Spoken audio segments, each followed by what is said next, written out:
jërëjëf la régie merci encore une fois de plus mbokku téléspectateurs yi mbokku internautes yi ñuy suivre sur TMS TV c'est un plaisir de vous retrouver pour votre émission Tribune du Sport muy tàggat yaram nag ma am ci samay gan ñu ma fas yéene dalal ci émission bi ñoo xam ne nii defe naa ne bon ku leen xam ci tàggat yaram nga leen xam muy d'abord sama càmmoñ Babacar Ndoye moom vraiment footballeur nekk ASC Jant bi fii au niveau des Parcelles Babacar nga nuyu ak téléspectateurs yi lay seetaan sur la TMS TV.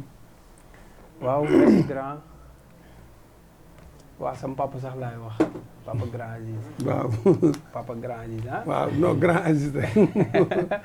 waaw maa ngi nuyu téléspectateurs yi ñuy seetaan yëpp. di nuyu suñu mbokk internet yi di am contentement ci invitation bi. dañu ñëw invité. waaw di nuyu ñëpp di nuyu fa ma jógee muy unité 10. maa leen di.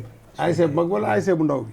waaw ASC bu mag a mag bi. xam Parcelles benn ASC bu mag la am. ah bon d'accord Amady Ba El lui aussi on le présente plus pour ce qu'il a fait pour cette grande ASC tout à l'heure dégg nga Babacar Ndoye wax ko en tant que joueur en tant que aussi dirigeant. looy wax téléspectateurs yi. remercier ci invitation bi di nuyu waa TMS TV. di télé bi nga xam ni mooy feeñal lu nëbb. kon daal lu nëbbu tey dañ koy feeñal. yaakaar naa ko. waaw d'accord léegi ñu démarrer d'abord par l'actualité c'est vrai aussi l'actualité a été dominée sur le plan footballistique par la double confrontation Sénégal-Namibie à l'aller Sénégal gagné ko fii par 4-1 retour tamit mu dem fekk Afrique du Sud gagné ko par 3-1 muy un total de 7-2 defe naa loolu quand même performance la bu ñu war a saluer Babacar. tout d'abord ñu ngi féliciter staff technique bi yëpp. bu équipe nationale. di wax ni loolu moom liggéey bu mucc ayib la. dëgg la liggéey bu yàgg la xam nga. bon suñu souhait nag weesu na loolu. weesu na lan. weesu na ay Namibie ñu leen di gagner aller retour ñun soxlawuñ loolu. waaw Namibie équipe bu ndaw la ah yéen daal ay Namibie ak Malawi ak ay Sao Tomé ay équipe yu daal le Sénégal di dóor quoi. suñu souhait ëpp na loolu. waaw parce que tey jii équipe nationale ñi ngi koy xaar ci loo xamante ne ëpp na lii ay Namibie ay équipe yi nga xamante ne moo ñu të. waaw muy naar yi ñun ñooñu. ay foofu lañ leen di Maroc xaaree waaw Algérie ay Tunisie Maroc Égypte Algérie ñun foofu yaa lañ ngoog xaar de. équipe bi. équipe bi foofu lañ koy xaar. waaw est-ce que fi mu ne nii au vu des 2 matchs tey jàpp nga ne tey équipe bi mu ngi au top. non équipe bi mënuñu ko jouer ci match. mënuñu ko ñaari jouer ci match boobu non mënuñu ko jouer. très man bien ay Namibie yooyu ay Érythrée. waaw équipe yu ndaw yooyu du ma leen seetaan. ah vraiment. franchement équipe bi moom. xaaruñ ko ci loolu quoi am nañ ci laaj satisfaction. ci ñaari parce match que yi gagné ko waaw. dëgg la mais franchement xaaruñ ko ci match yi moom. waaw.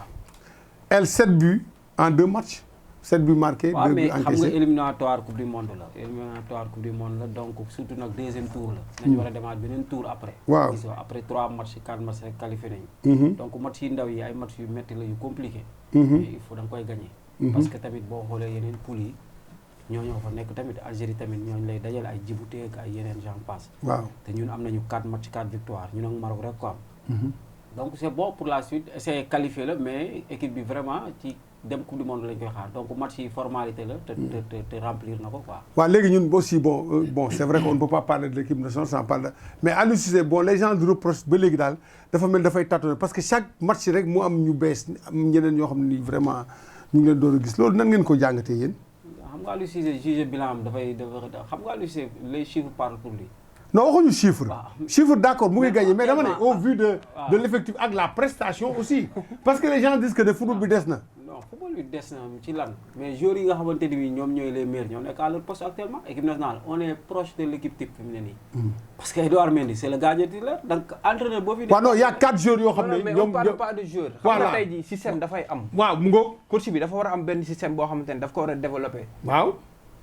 ñun système de jeu la ñu wax. waaw mais pas les joueurs qu'il faut. dëgg la les joueurs ils sont joueurs yi fi ñu war a nekk ñi ngi fa. Edouard Mendy moo war a góolu Sadio Mané. moo Sadio dafa war a jouer Kalidou dafa war a jouer. mais Gana système Gueye lañ 4 soxla. yooyu mais système bi. waaw système boo xamante ne d'accord. ku ci nekk da nga war a fi nga nekk yow da nga fa war a sentir à l'aise. tout à fait. voilà Aliou Cissé ñun foofu lañ koy xaar. dëgg la ak bu ñu dajeeg équipe boo xam ne maanaam daf ñuy xaar pose ñu équation comme ce que nous avons vécu contre le Cameroun on a eu des problèmes contre l'Algérie aussi tamit parce que ñun nag man dama jaaxle ñun buñ dajee équipe buy attaqué ñu am problème suñ dajee équipe buy xaar ñu am problème mais loolu yéen gis ngeen ko nag yow tamit lu bon quand même xam nga fu wàll wax ci la laay wax loo ciy wax doo ci wax mais dama ne xam nga bu ñu dajee problème bi ñu Cameroun posé beneen posé waat nañu ko Coupe d'Afrique bi passé même problème ñëw def ak 11 20 seen camp waaw ñu toog par expérience rek ñu génnee leen gañe nañ leen ñu gañe leen bi Gana Gueye ñu dem suñu yoon xam nga tey équipe nationale ban système moo baax système bii gagné wala système bi lay joué Aliou Cissé il a mis en place un système qui lui permet de gagner chaque match. mais pourquoi nag technicien yi lay gagné. voilà yan équipe lay gagné bu ko mais ñun daanaguñ fi ponkal équipe yi ñuy dajal non daanaguñ fi ponkal day wax dëgg benn ponkal daaneel te pour nga jël coupe il faut nga daane ponkal mais ban ponkal moo ñu daaneel parce que la preuve Algérie ngi jàpp ñu dóor ñu aller mais Aliou Cissé dóor ñu en groupe dóor ñu Aliou Cissé final 6 ans ñu koy critiquer ci 6 ans mi ngi soog a daje ak Algérie ah te léegi yéen ñëpp Algérie ngeen waxal ci Algérie Cameroun dajal na moom fii waaw mais Aliou Cissé bu ñu waxantee dëgg mais système bi muy joué parce que gis nga équipe boo ko yoree da nga war a yor ay systèmes yu différent dëgg la bu équipe ñëwee taxaw indi lii nga indi lële voilà foofu la laa mën a dégg de loolu laa mën a dégg de 3-5 de joué nañ ko fii gars yi ñooy marché wu comprendre mu ñu am problème ban équipe lañ moo ñu mujj nul fii mais xam nga am na équipe mu ñu téye fii nulal ñu fii avant ñu day ñu ngi gagné ñu ngi bëgg a rey non ban équipe du Burundi xaw ma ban équipe moo ñu fi sol fi waaye Eswatini ñëw fii ni ñu niil fii mais loolu dañ ci wax waaw mais yëpp ay contre performance la yoo xam ne contre performance du ci ñàkk donc d'accord li ñu mën a wax mooy Aliou Cissé fi ñu koy xaar mooy yàgg na ci équipe bi waaw mu ngi fi bëgg a yàgg de la ñu bëgg moom il est conscient que ni CAN bi c'est sa dernière CAN s'il ne gagne pas la Coupe d'Afrique ça on a une équipe pour gagner Coupe d'Afrique on a des dirigeants, on a le staff, on a les moyens, on a tous les ingrédients pour gagner une Coupe d'Afrique. Donc, moi, def na première année par expérience, Cameroun nous a une série de tirs éliminés. On avait nous avons favori numéro 1. Nous avons une deuxième fois nek favori, dem na final Algérie gagne ñu sur un but bo xamanteni gis ngeen après match wo gis nañ nim démé. Bon. Gis nañ ñu mooy lan. mais non Algérie match bi mu gën a sonn ci Coupe d'Afrique finale bi la contre. waaw gis nañ ñu mooy lan. Algérie mais non parce que Algérie daf ñu dugal benn xaar ñu. mais mooy li ma la rek. Algérie dugal benn xaar ñu. idée départ pour ñëw. deux fois. allez patal ñu du patal ñu. idée départ Algérie pour xaaroon ñu la ñu ñëwoon pour. waaw mais dañ ñëw dugal mais équipe boobu dugal da ngay xaar. ok bref ñëw xaar après loolu dem nañu éliminatoire Coupe d'Afrique qualifié nañu dem nañu éliminatoire Coupe du Monde qualifié nañu deuxième tour Aliou Cissé il sait très bien que Coupe d'Afrique bi bu ko raté du continuer donc jaratul yaa xam parce ñu xaar ko Cameroun mënatuñ changer entraîneur mënuñ def dara. non changer entraîneur. voilà moom moo fi mën a nekk di ko ne xëy na am na ay lacunes. xëy na voilà lacunes yooyu de laa bëggoon na ñëw ci nag waaye yow lacune Aliou Cissé ñëw ci. non xam nga mënu muy nekk fii di. non mais yaa ne lacune la. il faut nga wax ñu lacune non ñàkk parce que parfait. waaw mais wax ñu lacune rek xëy na tey man li ma. waaw wax ñu lacune la ñuy xaar lacune. équipe nationale. lacune bu ci nekk. waaw joueur bu ci nekk tey. li ngay jouer sa club. waaw boo ñëwee équipe nationale mën nga ko jouer. waaw. Ismaïla Sarr à droite lay jouer Watford dañu ko jouer à droite pas à gauche. Ismaïla Sarr waaw Sadio Mané Liverpool il est performant quand il joue à droite nañ ko fa yóbbu. mais pas intervenir poste yi jël beneen booy bi nga xam moo nekk Metz xamatuma nu fàtte naa tur bi booy bi nekk Metz di ko jouer au milieu offensif alors que il est devant la défense Metz. donc waaw Sarr donc nañ jouer joueurs yi yenn yi à leur poste yi nga xam ne ñoom la ñuy jouer seen club xëy na loolu essayé na ko ci ñett wala ñeenti match yu ñu mujjee jouer nii te loolu doxul. Sadio Mané il est performant à gauche. waaw Ismaïla Sarr à droite. waaw. Crépin à droite lay jouer Monaco bu mu ko jouer au milieu offensif droit ou milieu offensif da ko jouer à droite complètement comme ailier li muy jouer Monaco. waaw donc loolu ay. ci lacune yi la bokk. waaw non du ay lacune mais ay. waaw léegi nag lacune rectification yoo xamante ni moom la. waaw léegi ñëw ci lacune waay s'il te plaît. manquement la rek. waaw d'accord waaw léegi loolu manquement la. tey tu as sorti un mot non tu as sorti un mot lacune nga wax léegi lacune yi xanaa dañuy jox benn bopp. bul insister. déet ma ne yaa di lacune Babacar je te prends à témoin. nee na Aliou Cissé am na ay lacune mais nañu wax lacune yi. mooy li ma la mujjee wax noonu rek. non bëggul wax lacune Aliou Cissé yi. moom ay éléments la ay droite. waaw non les joueurs à leur. bon yow daal tu ne veux pas insister mettre l'accent sur les lacunes de Aliou Cissé même si tu reconnais jusqu'au bout nañ xam ne li des bëriwul Coupe d'Afrique bii mooy objectif bi nga xam moom lañ fixé Aliou Cissé parce que boobu aussi tamit ba léegi objectif bi nga xam ne fédération mi ngi ko koy jox mi ngi ko remplir waaw d'accord mais Babacar pour la première fois ma gis elle daw question daal parce que dama ko laaj moom mu ne Aliou Cissé am na ay lacunes ma wax ko laaj ko lacune mu ne du ko wax non mën a pourquoi bon kon nañ jàll ci beneen point bi voilà kon nag ñu ngi leen di fàttali yéen a ngi suivre seen émission Tribune des Sports ñu ñëw maintenant sur le deuxième sujet de notre émission muy nawetaan yéen ñi ñëpp vous êtes des purs produits du mouvement nawetaan alors yéen nan ngeen gisee par exemple tey nawetaan bon il y a 10 ans 15 ans cela ak léegi nawetaan Babacar waaw maanaam sur le plan organisation sur le plan popularité non li mu fekkee bon parce que bon quand même il a au moins 10 ans de carrière xanaa. bien sûr waaw ah oui bien sûr parce que 2007 laa njëkk a joué cadet. sama première année cadet. donc avant boobu maa ngi doon suivre nawetaan. ba 2004. ba 2004 2004. maa waaw nekkoon mascotte ban année yow nga commencé joué nawetaan. 2007. 2007 nga commencé joué nawetaan. waaw mais en 2004. bi ñuy joué Cambérène. waaw boobu man maa nekkoon mascotte équipe bi. bu équipe bi di génn maa daan taxaw ci kanam ñu jox ma bal bi ma téye ko sol. yaa doon genre mascotte bi quoi. voilà genre mascotte bi en 2004. en 2004. waaw boobu sa waay rapproché na. waaw boobu saa yi boobu mi ngi ci baalu touche bi. waaw léegi nag bon moment boobu ak bii noo gisee nawetaan. bon moment boobu li ma ciy rappelé wu nag du bëri mais xam naa ni boobu y avait trop de violence ici au Parcelles. par rapport ak léegi. parce que boo seetloo léegi li ma ci mën a wax mooy ñun booy xool man ak jour bokku jëf yi ñooy nekk chaque jour te ku wax jant bi bokku jëf xam ni bu njëkk tension la woon. xeex la woon quoi xeex la woon jihaad la woon. mais en 2010 sama première année senior. man dama taxawoo góolu bokku jëf bi ñu jël photo. loolu dafa nekkoon moment. donc violence léegi amatul quoi. non violence bi léegi. wàññeeku na lu bëri quoi moo denc ñëw parce que bërki dem yaa organisé benn tournoi ñu mu am violence ngeen di violence amatul. El yow laay bàyyi nga tontu ci loolu. Babacar est-ce que tu es en phase avec lui nee na bon violence amoon na léegi amatul. mais mën nañu wax ni wàññeeku na mais nawetaan dans sa globalité sax moo wàññeeku quoi moo changé parce que nawetaan nan la changé bu njëkk activité de vacances la woon quoi léegi nag vacances day jeex sax nawetaan du commencé. waaw donc te ba léegi nawetaan commencé waaw ba pare te année scolaire commencé yi bokkatul boobaa boobu bu njëkk ba da ngay jouer nawetaan pour am looy occupé wu le temps école tijji mais léegi nawetaan ay fay ak xaalis ak jënd jour ak nangam donc enjeu yi bokkatul donc mais violence bi moo ngi fi ba léegi mu ngi fi kañ. mu ngi fi ba léegi. ah Babacar bu naan ay violence amatul. mën nañ ne mais dafa ma ne benn violence rek ba jarul xeeb. Babacar mën nañ ne grand sax xaw na wàññeeku par rapport ak bu njëkk.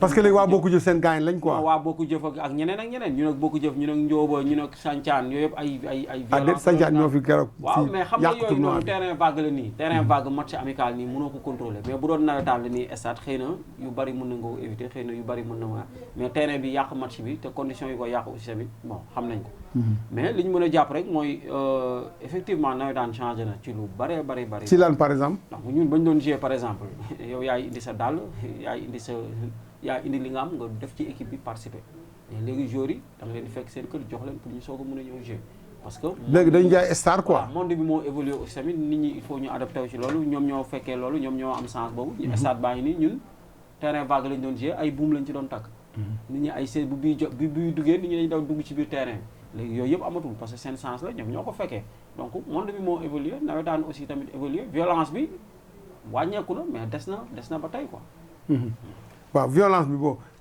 léegi bon yéen vous êtes toujours dans le milieu information yéen ngeen jot maanaam d'abord sur la reprise sur le démarrage des activités pour le nawetaan ak aussi par rapport mais ce démarrage est lié au terrain yan information ngeen mujj jot par rapport à ça ci stade bi stade Parcelles bi el non xam nga fi mu nekk équipe yi ñu ngi entraîné ba léegi presque ñu ngi ci mois de novembre kenn mënul taxaw wax ne nawetaan dina am wala du am parce que lépp mi ngi dépendre ci stade bi keroog samedi ñu ngi ko doon nettoyé man demoon naa fekkee fi ñu koy nettoyé Moussa Sy moo ko organisé demoon naa fekkee naa gis naa ni stade bi daanaka pare na am na yoo xam ne ay détails techniques la man egguma ci ba mun ko wax xam naa ni moom du si néew dina libéré stade bi xaar avalu ministère.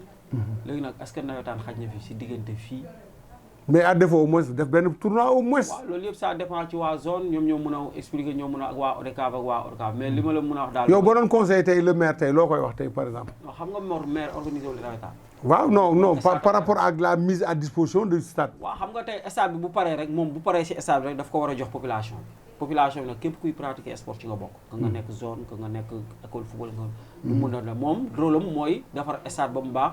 daal di koy mettre à la disposition des populations. léegi nag waa ODCAV ñoom ñoo war a xool ndax conditions yi réunir na pour ñu génn est-ce que temps bi permettre na ko est-ce que jar na ko est-ce que nangam ak nangam est-ce que tamit équipe yi entraîné boobu ba léegi financé joxe seen xaalis président club qu'est-ce qu'il faut faire évoluer est-ce que dañu war a coûte que coûte organiser ay nawetaan mais loolu yëpp après ñoom ñoo war a mun a xool discuter si xool naka la war a na mais man li ma mun a wax mooy nawetaan yi tardé na est-ce que xaj na fi diggante fii ak décembre. mais da nga daan joué nawetaan ba heure bi. waaw mais man heure bu ma doon joué nawetaan heure bi day fekk ñu nekk ay demi-finale. waaw mais Babacar yow sa position la bon mois de novembre nawetaan commencé wul. waaw man moom li ma ciy wax xam naa du bëri ci benn aspect rek laay ñëw mooy nawetaan heure bu jubsee président yi dañuy jënd ay joueurs yu dépasse des millions donc mënuñ dem ba moment bi ñuy toog naan est-ce que dina am wala. Babacar il paraît que yow mercenaire bu ngand ngoon daa nga dem feneen di fa joué ji. non même pas man. jant bi nekk mercenaire non jamais. amul benn équipe. bu la non mais xam nga jant bi. Babacar jant bi dafa nekk structure boo xamante ne. dafa am discipline. ci ASC bi. waaw donc joueur bu fa nekk. am na yenn yoo xamante ne duñ la ko permettre. comme lan. comme yi nga xam noonu ay nekk ci saison di dem di mercenaire ji man presque sama li ma joué sama 10 ans yi nga xam noonu yëpp presque jant bi laa ko joué. grand bi moom mercenaire la moom. non attends non xam nga man li ma. invité na ma 3 télé yu bokkul. non xam nga li ma jaaxal.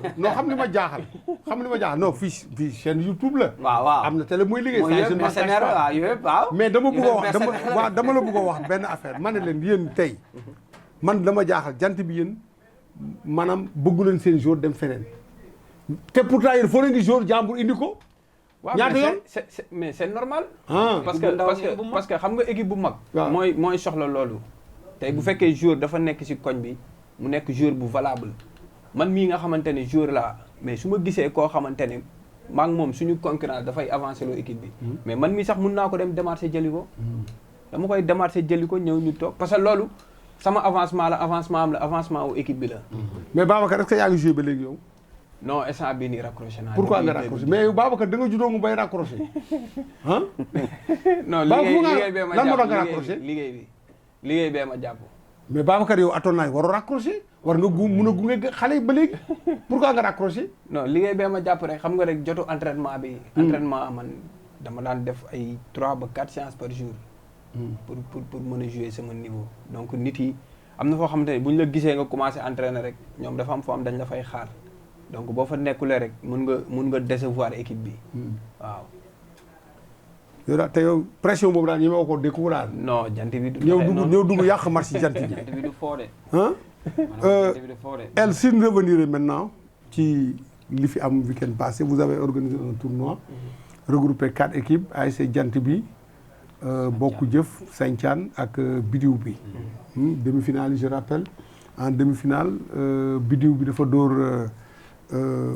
Bokk Jëf Santhiane dóor leen yéen série ñaari yëpp série la après finale bi waroon regroupé maanaam Santhiane ak Bidiw bi mais finalement la suite on a vu que vraiment il y avait une forte mobilisation public ñëwoon na fees na del d'ailleurs dinaa proposer à ce que ñu dugal les extraits de cette finale avec cette foule immense bi assisté. Voilà ñu ngi ak cette grande sportive kenn du ko présenté Nathalie Sagna bon duñ la laaj lu tax nga loo fi wut si mais d' abord nan nga gisee d' abord tournoi bi xale yi organisé te vraiment nga ñëw fekkee ko. man je pense que c' est une bonne chose parce que day permettre joueurs yi d' abord ñu mën a def seen préparation physique voilà balaa championnat nawetaan bi di commencé mais tamit mu doon tamit loo xam ne que tamit. lu baax la pour jeunesse aussi Parcelles Assainies ndax li namoon nañ ko te soxla nañ ko ndax gis nañu suñu stade bi te mënatu fi football voilà xale yi amuñu espace yu bari yoo xam ne tam dañu mën di fa jouer kon bu ñuy demee tey ba waa unité 10 organiser lu mel nii lu ñuy def lu di ko rafetlu di leen di féliciter tamit di leen di encourager tamit voilà. mais Nathalie bon c'est vrai que gis nga tey football bi bon xale yi mu ngi engouement bi mu créé yow nga nekk fii Parcelles vraiment ñëpp xam expérience bi la yàlla may ci basket mais est-ce que mun nay xaar quand même Nathalie nag maanaam wàcc am lu mu yëngatu nag ci basket bi tamit. pourquoi pas ndax loolu moom sama deret la waaw mais nu ma ko waxee chaque fois samay ay interview fii Parcelles amatuñu ay espace yoo xam ne que maanaam doomu Sénégal yi nga xam ne que def nañ fi ay jaloore ci sport bi mën nañ fi ubbi dara maanaam. on nous a parlé de la réfection du terrain de l'unité 21 du terrain basket de l'unité 21. waaw mais terrain bi dafa am ñu ko yore tant que mënuñu la ko autoriser tamit. yow doo fa mën a def li nga bëgg. voilà c'est vrai que am na fa yàgg na fa sax mais am na ñu fa nekk.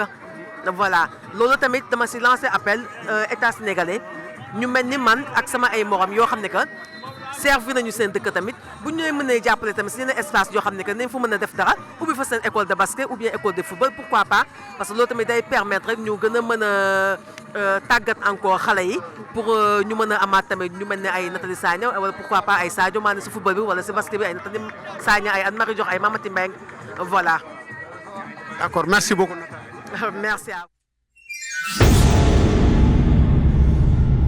C'est final mais liñ ci retenir rek mooy quand même li ñëpp di naqarlu mooy après final bi àggul parce que bi ñu demee moment bi ñu dóor série penalty àggul y a eu des scènes de violence encore même su fekkee Babacar au départ il a voulu un peu dégager en touche que nawetaan fi mu ne tey violence bi amatu ci quoi elle yow loo ci jàng yow mi nga xam yow yéen a organisé woon tournoi bi. waaw merci grand donc. di nga ma joxaale sax occasion après me remercier vraiment ñi nga xam jàppale nañu tournoi bi comme ni nga ko waxee tournoi bi dañ ko organisé woon 4 équipes pour permettre équipes yi di compétir di entraîner mën a compétir ci noonu lañ ko organisé woon résumé nga ko après final bi bon yàqu na parce que terrain vague la d'abord sécurité amu fa nit ñi xëw dugg ci biir terrain. mais yàgg ngeen fa organisé tournoi mu jàll. waaw mais xam nga bii ay équipe nawetaan la. ñaari équipe nawetaan la Santhiane vidéo bi waa jant bi nga woon terrain mais temps yi rek am na tournoi boo leen organisé woon mais dafa intercoñ la xam nga loolu yëpp 10 la woon boobu biir 10 la woon 4 équipes coin inte 10 ñun la suñu biir boobu du am problème mais bii ay éléments yoo xam ne 19 lañ jógee ñi jógee 10 ñi jógee feneen donc dafay nekk loo xamante ni vraiment mënoo ko mu nekk loo xam ni vraiment ñu ci jégalu ñëpp quoi ñi fekkee woon te tournoi bi eggul di wax ni ñaari équipes yi nawetaan yi nga xam ñoo ko joué aussi tamit ay éléments incontrôlés ñoo ñëw fekkee ko terrain vague. pour muy Santhiane ak vidéo pour nga def sécurité bi dafay metti mais li ñu mënoon a wax nit ñi rek message bi ñoon jàll mooy pour que autorité xam ni nit ñi bëgg nañu nawetaan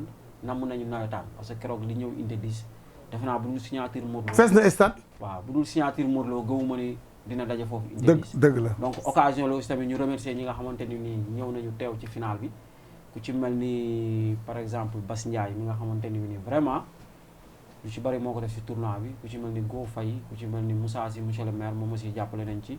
Tayib Ba Tuuti Mbay Mamadou Wan ak ñëpp ñi nga xamante ni daal vraiment jàpp nañ ci tournoi bi donc ñu profité ci plateau bi aussi remercier leen ba pare di leen jégalu ci nu mu terminé en queue de poisson.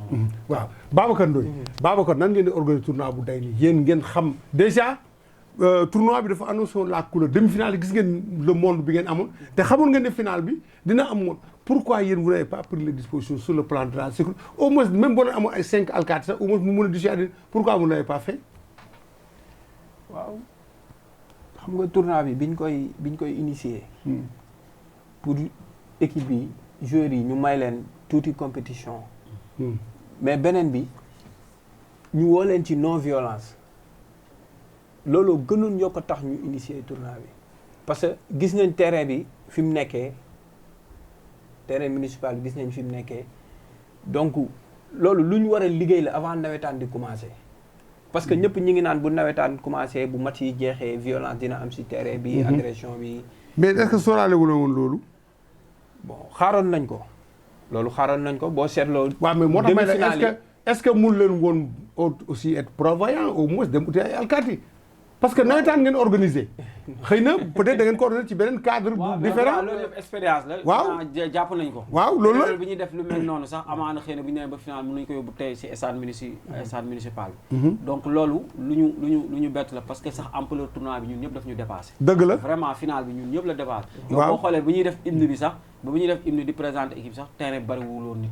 mais dañu jékki-jékki rek nit ñi kenn xamul fan lañ jóge ñëw fees fa del ay ñoo xam ni Cambérène lañ jóge ñuy jóge ay et puis waaw d'accord bon et puis problème bi mooy aussi ngeen organiser ci moment boo xam ne nii politiciens yi parce que ñi mu fi liir yëpp ay politiciens lañ te xam nga politicien boo ko soxlaa heure bi loolu leer na bu ñëwee dina indi weccet est-ce que tamit weccet bi taxawoon ngeen organiser ko mais non wax leen ko na leer non wax nañ ko na leer parce que ñun ay sportif lañu invité mais ñi ngi fi lim parce que Go Faye non dama ne Go Faye du politicien mooy président vidéo bi pourquoi nga bëgg ko nommer président kan ci Go Faye président non dama ne Go Faye politicien la Mamadou woon politicien la Tuuti Mbaye maire politicien la yow li nga fi lim ay politicien la yow yaa xëy na yow yaa gis ne ay politicien mais ñoo ñëpp ay citoyen parcelle la nga ne dëkk fii waaw mais quand même lu mu bon jàppale leen ci weccet am déet bon maire moom jàppale nañ jox nañu ay bagages. ah d'accord loolu la jox nañu ay bal xam nga équipe yi ku ci nekk yi participé woon jox nañ la bal xam nga te amul woon engagement amul woon dara. mooy li ma la wax rek ñun dañ ko defoon uniquement pour équipe yi ñu d'accord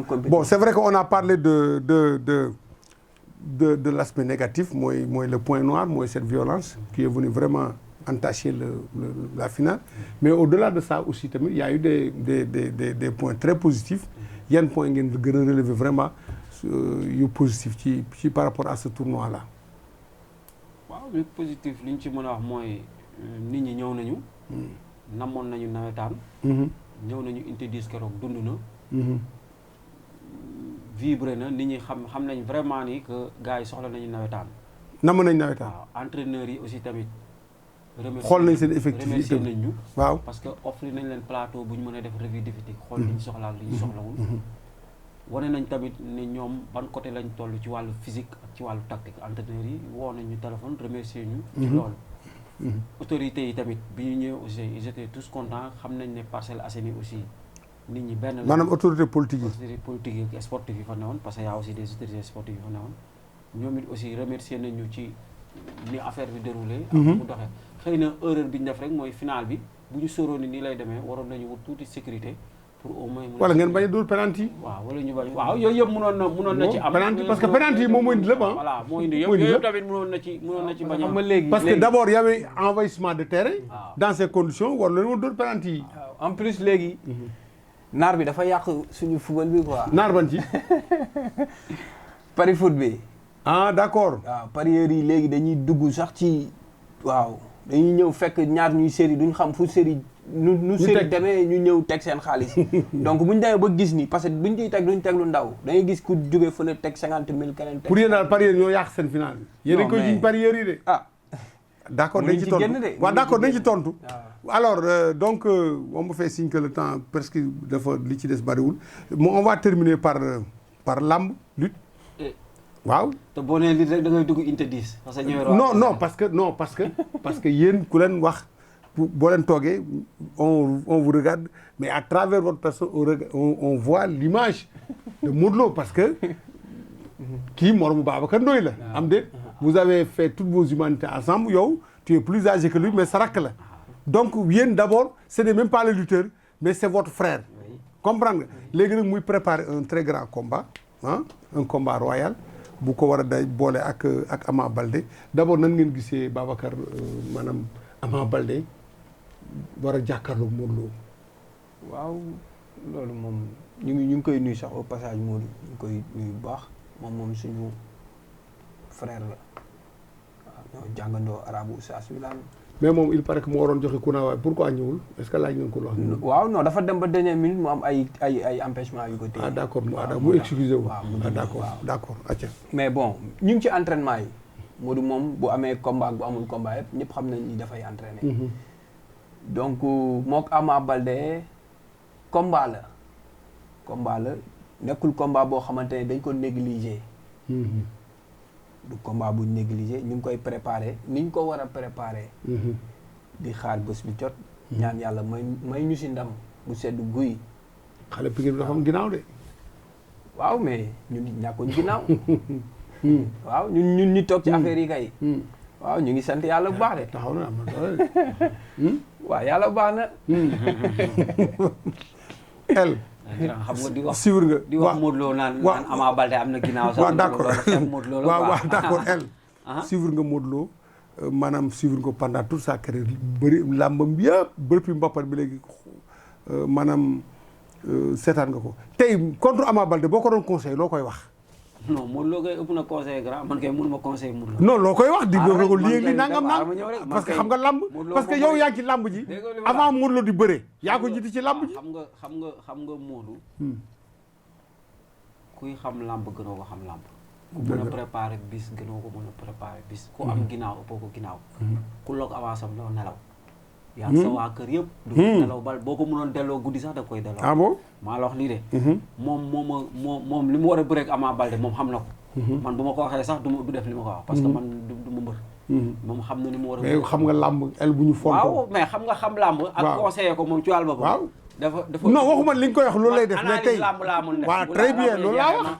ma wax lii ak lii la demee laa mën a wax. waaw mais moom ci wàll boppam moom li mu war a def moo ak Ama moom xam na ko bu baax te mi ngi koy préparé. donc moom xam na ni bëreeg Ama rek moo fi des mais làmb boolewu leen. lan moo leen boole. non Modou lañ fay xaas bu ko jar mu xam ne. ah cachet moo leen boole. waaw mu bëreeg moom mais làmb pour mu booree ñaari nit wax naa ko.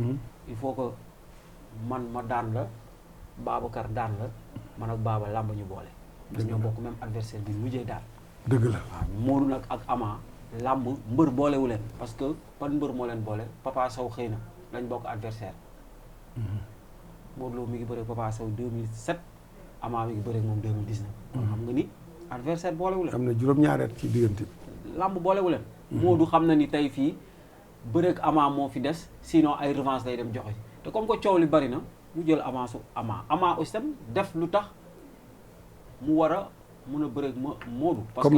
parce que tamit bon bu fekkoon tey dafa ne du bëreeg bu fekkoon tey làmb day bëreeg Lac de Guiers wala muy bëreeg Balla Gaye kon bëri naa ak ñoom mais xëy na li mu interdit bëreeg boppam moo tax bëreewul ak ñoom kon bu demee ba egg foofu rek mooy egg na fu mu war a mun a bëreeg Modou mu nekk un jeune boo xam ne moom it daf na yoonam mais nag mi ngi bëreeg koo xam ne mosul bëreeg ku toll noonu kan ci Ama mosul bëreeg ku toll ni Modou Lo mosul am bés bu toll ni bésu Modou Lo lu mu ko pare benn rek Modou pare na ko sans. mais yow da ngay napp Ama wala. napp ma ko dama koy xamal bu baax. da nga ko bëgg a napp de baax fu mu jëm. non da nga ko bëgg a napp yow. di ñaan yàlla nag. yàlla mais looy nappee Ama nii. non napp mun ma ko napp yàlla nañ ci egg ak jàmm buñ ci eggee jàmm daal yàlla nañu yàlla may ndam comme ni ko Babacar waxee.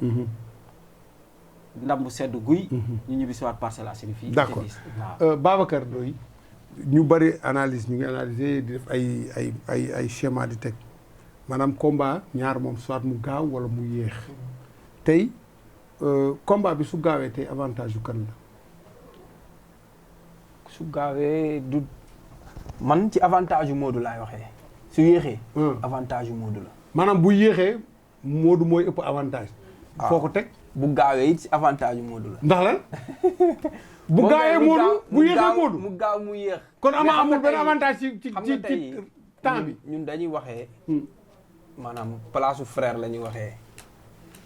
donc li ñuy bëgg ñun. mooy sax combat bi yéex.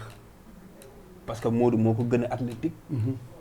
Modou ko gën a ñeme entraînement xam nga tey. Ama ñeme na entraînement non non mais xam nga tey. Ama ñeme na entraînement de. foofu ngeen basé Ama temps yi mu ngoon France xaw ma INSEP la nekkoon. dama ni moo ko gën a. baax na. waaw xam nga tey masse ak poids. ak endurance dijji. waaw dëgër a ko gën. ah d'accord foofu ngeen ko wékk. waaw Ama ngand na nii rek ci de vue nii. mais man leer na ma ni man nii bu ma dëggaloon sama boobu Ama ëpp ma doole. waaw mais dafa dijji rek. mais El yéen dafa mel na ngeen sous-estimé Ama. déedéet non grâce non parce que Babacar. non du sous-estimé parce que dañ xam ñun li ñu yor. ñun produit bi ñu yor dañ ko xam. d'accord Babacar Ndoye nee na bu combat bi gaawee avantage Modou bu yéexee avantage Modou. mais combat bi Modou moo koy diriger.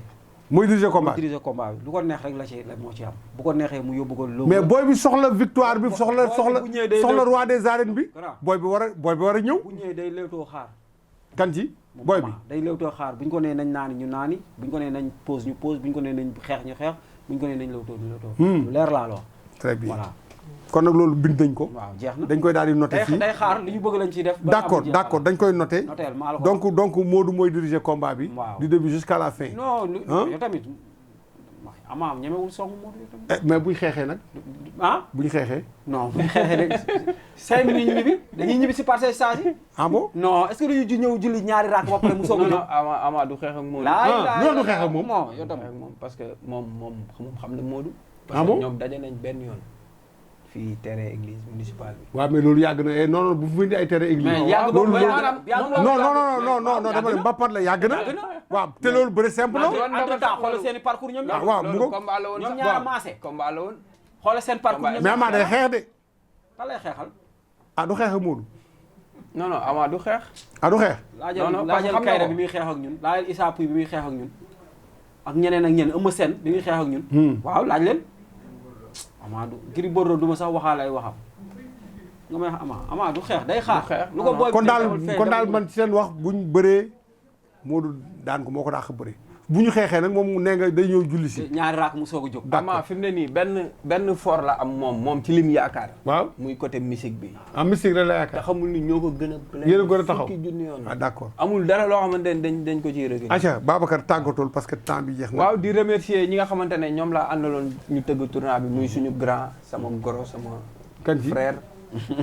affaire goro yi ngeen bugg a def ay affaire goro yi xool non dama ay affaire goro yi amu fi de. non mais waaw yow xam nga comment dis-nous xam nga ni mu demee di remercier suñu mbokku taalibe Abdou Ndiaye. waaw di remercier Assou Diène Moussa Danfan di remercier population unité 10 bi yëpp. parce que gis nañ nit ñu jàppalee. gis nañ heure bu ñu leen woowee ñu ñëw taxaw wuyu suñu. di remercier autorités yi ñu ci invité woon. di teg nuyoo bi ci loxo maire suñu maire Moussa Sy. wax mu jàllaleel ñu ko ci ñëpp. waaw ñu ngi koy remercier bu baax a baax. non bàyyi non man Babacar laa laaj yow ñëpp xam nañ fi nga bokk Babacar laa yow baa du pro Moussa nga. mais Moussa Sy mooy suñu maire mooy maire parcelle fi mu ne nii mënuñ def lenn te jaaruñ ci moom. très bien mooy suñu maire. donc respect boobu noonu ñu ngi ko koy delloo. très bien waaw di ko encourager bu baax. di nuyu waa unité 10 yëpp. très bien jaajëf. en looy tàggatoo. waaw xanaa grand di la remercier rek ci invitation bi di remercier aussi Babacar Ndoye ak Abdou Ndiaye ñi nga xam ne plus Assou Diène ak Moussa Danfa ñi nga xam ne ñun ñoo organisé woon tournoi bi ak ñi nga xamante ni ñëpp jàpp nañ si de près ou de loin di remercier aussi waa unité 10 waa kër Babacar Ndoye. mais di ngeen tëggaat beneen. waaw bëgg nañ ko waa kër Babacar Ndoye waa kër Eumeu nga xam ne bëgg nañ ko yaa mooy tontu Youssou Gueye de bëgg naa ko bi nekkee te chaque jour lu ñuy def mën ko bëgg naa ko maa ngi koy nuyu au passage Youssou Gueye yooyu yëpp mën nañ waaw yàlla baax na mën na lu nekk suñu xel la ak bi ñu organisé ba pare ak réussite bi am na expérience boo xamante ni nii am nañ ko ci pourquoi pas ñu organiser beneen boo xamante ni terrain municipal bi stade municipal bi lañ koy yóbbu loolu tamit mën na nekk donc di remercier ñëpp ñi nga xamante ni ñoo dëkk unité 10 ak ñi nga xam ñooy nekk ak équipe yi participé aussi waaw équipe yi participé waaw ñooñu jot nañu waxtaan ak ñoom ba remercier leen di leen remercier ñoom aussi tamit participation bi rafet na di wax tamit ne unité 10 moom fële lépp nekk ASC bu mag bi fa la nekk mbër bu mag bi fa la nekk ñaa xarañ loolu le sénateur du président daal fa la nekk rescapé rappeur fa la nekk donc yàlla moo ñu bindee noonu donc ñu mel noonu donc di la nuyu aussi yow tamit di la sant ak di remercier tous les youtubeurs de TMS télé bi nga xamante ni daal mooy feeñal lépp lu nëbb. jërëjëf merci encore une fois de plus merci Amadou Bael merci encore Babacar Ndoye pour vraiment ngeen ñëw wuy si participer wuy si ci invitation bi pour parler de sport parce que nag defe naa ne Babacar Ndoye ak Amadou Bael ku leen invité ci émission sport ku leen xam dëgg doo laajte lu tax ñu leen ciy invité parce que ils ont fait toute leur humanité dans le football dans le mouvement associatif te ba léegi ñu ngi gunge xale vraiment di leen jàppale même bu fekkee ne sax quelque part on estime que vraiment d'une manière prématurée ils ont mis un terme à leur carrière sportive kenn ki xëy na pour des raisons de blessure kenn ki moom aussi nee na pour des raisons de temps vraiment il a préféré vraiment raccrocher les godasses quand même loolu ñu reconnaître ko ngeen ko ne di gunge xale yi donc di remercier vraiment ñi leen jàppale woon yëpp vraiment pour la réussite de ce tournoi aussi parce que li ñuy retenir rek mooy fin du match bi mais bien avant cela il y a beaucoup d'actes positifs yoo xam ne ça a été posé woon nañ ko keroog ci tournoi bi alors di ñaan yàlla rek vraiment terrain bi ñu ubbi ko le plus rapidement possible même à défaut de pouvoir jouer nawetaan au moins ñu def fa benn tournoi symbolique que nit ñi xam ne vraiment terrain bi aussi vraiment après plusieurs années d'attente au moins ñu ngi ko mettre à la disposition de la jeunesse alors donc loolu la lay indiloon vraiment pour les points yi ñu waroon débattre dans cette émission Tribune des Sports on a parlé de football bien sûr avec l'équipe nationale on a parlé de nawetaan mais surtout encore on a terminé avec la lutte parce que ñii defe naa ne amul kenn ku leen gën a xam ki nga xam ne tey moom mooy le roi des arènes muy Modou Xarañ Lo mu war a bëri ak Ama Baldé dégg ngeen leen aussi analyse technique ak tactique bi def ci combat bi on vous donne rendez-vous la prochaine fois sur cette même chaîne avec toujours Tribune des Sports merci et bonne fin de soirée